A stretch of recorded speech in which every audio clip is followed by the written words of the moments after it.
નમસ્તે ખેડૂત મિત્રો, તો આજના આ વિડીયોમાં આપણે જીરુના બજાર ભાવ અને હવે ચોમાસા દરમિયાન જીરુના ભાવ કેવા રહી શકે, ભાવમાં સુધારો કેટલો થશે અને હવે ભાવ 7000 થશે કે કેમ તે સંપૂર્ણ માહિતી આજના આ વિડીયોની અંદર વાત કરવાના છીએ। તો વિડીયોમાં આગળ વધતા પહેલા ખાસ કરીને અમારી ચેનલમાં નવા આવ્યા હોય તો ચેનલને સબસ્ક્રાઇબ કરી નાખજો। મિત્રો, સૌ પ્રથમ આજે આપણે ગયા અઠવાડિયામાં કેટલી તેજી જોવા મળી હતી ને હવે આગામી અઠવાડિયામાં કેટલી તેજી જોવા મળી શકે તેની વાત કરીએ તો મિત્રો, શુક્રવારે વાયદો બંધ થતા પહેલાના સમયે 30,000 નું મહત્વપૂર્ણ સપાટી કરી ચૂક્યા હતા, પરંતુ ત્યારબાદ સાંજના સમયે 400 ના સુધારા સાથે વાયદો 29,600 એ બંધ હતો। હવે સોમવારે ફરી એકવાર શાનદાર સુધારાની આશા ખેડૂતો લગાડી બેઠા છે। જો કે એપ્રિલ મહિનામાં સતત ને સતત મંદી બાદ મે મહિના દરમિયાન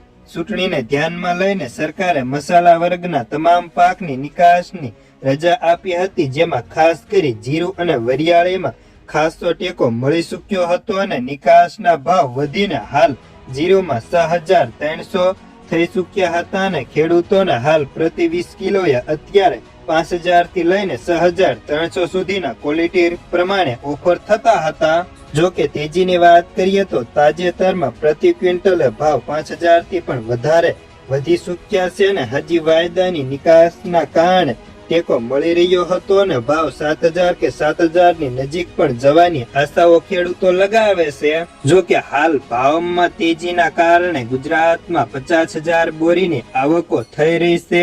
જો કે ઊંઝામાં મસાલા વર્ગનો માર્કેટનો સૌથી મોટું માર્કેટ ગણાતું હોય છે, જેમાં રોજિંદા અત્યારે 30,000 કટ્ટાની આવકો જોવા મળી રહી છે ને તે ઉપરાંત આવકો વધે તો બજારમાં માઠું અસર જોવા પણ મળી શકે ને પ્રેશર આવ્યું પણ હતું, પરંતુ હજી વાયદાની તેજી ચાલુ રહે ત્યાં સુધી બજારમાં મંદીની શક્યતાઓ ઓછી છે અને ગત સપ્તાહ દરમિયાન પ્રતિ મણ 300 થી લઈને 400 રૂપિયા વધી ચૂક્યા છે, તો મે મહિના દરમિયાન પ્રતિ મણ 1,000 થી 1,500 જેટલો સુધારો જોવા મળી ચૂક્યો છે।